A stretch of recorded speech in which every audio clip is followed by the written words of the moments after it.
There's a lot of information out there about childhood hearing loss, what's possible today, and what parents need to know. Today, we're going to uncover some myths and share some facts so that you can feel more confident about your next steps on this journey to support your child who is deaf or hard of hearing. Before we get started, let us introduce ourselves. I'm Dr. Teresa Caraway of Hearing First and a speech-language pathologist of 40 years. And I'm Dr. Jace Wolfe, a pediatric audiologist for over 20 years. And today, I am also here to be Teresa's myth-busting partner. There you go. Let's do it. How about it? You ready to get started? Ready. All right, let's go.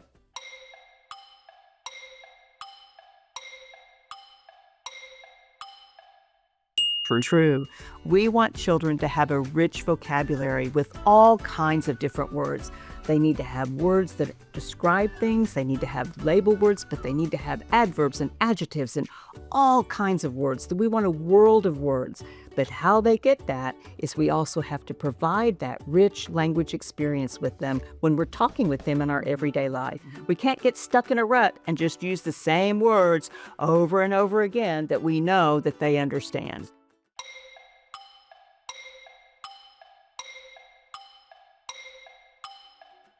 False. Yeah, that's a myth for sure.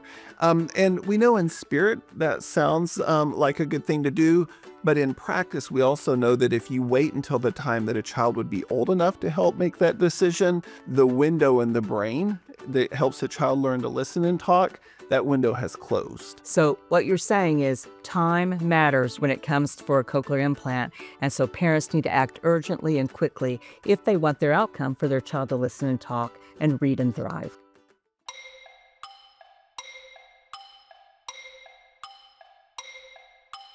Oh, very true. That's one of the most important things that parents can do is every morning check those devices, do a listening check, and make sure that the sound quality is great on the hearing devices and the batteries are ready to go for the day. That's a simple thing that parents can build into their routines that make a huge difference.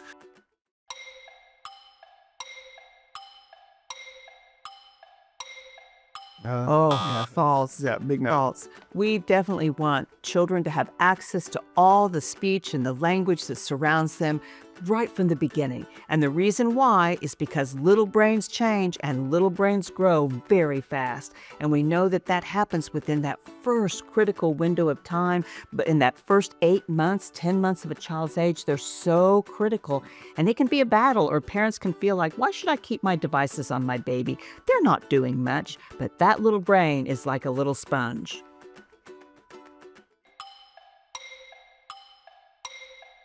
Oh, that's false. I think I remember hearing you say that nothing smaller than your elbow should go in your ear canal. Is that correct? That's correct. I think I learned it from you, actually. Okay, well, good. Well, hey, number one, most babies don't need to have their ears cleaned. And so you really don't have to worry about that.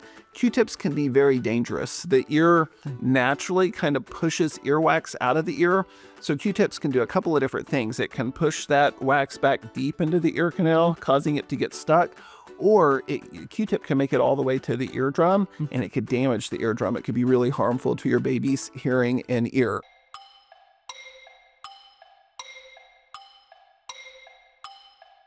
Very true. I think that, that's the opportunity for children today to go to mainstream or to a regular classroom with their hearing friends and to fully participate in the curriculum and all the extracurricular activities.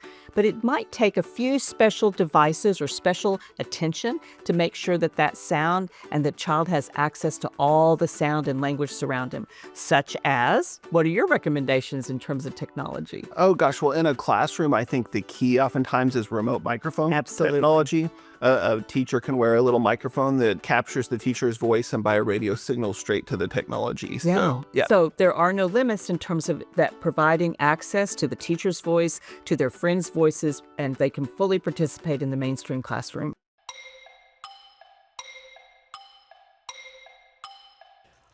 Yeah. False. Major false. Major false. I've heard it said that reading and writing float on a sea of talk. Oh, yeah. And that children take their oral language skills, their spoken language skills, and transfer those into reading. But if you think about it, reading has to be taught. And to have that experience, you have to be able to have exposure to the phonemes or the individual sounds. You have to go through those experiences of learning. So it's definitely, that's why we have to have kids hearing all the sounds of speech to build on that reading skills.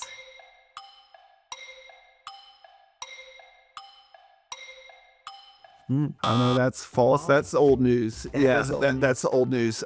There are babies all around the world who are getting cochlear implants between 6 to 9 months of age, maybe even earlier. Yeah, and when you look at the outcomes and what the research says about that, Their outcomes are far better. I mean, their language development, their social development, their ability to listen and talk, far better. And there are no differences in safety between getting it at 6 to 9 months versus 12 months or older. that was a lot of fun. Most definitely. I hope we cleared up some misconceptions for you about childhood hearing loss and devices. You can find even more information on the Hearing First YouTube channel. And if you liked this video, make sure you hit the like button and subscribe below. This will help more families like yours find videos like this one. And remember, you are not alone on this journey. Hearing First is here to help you every step of the way. To learn more, visit hearingfirst.org.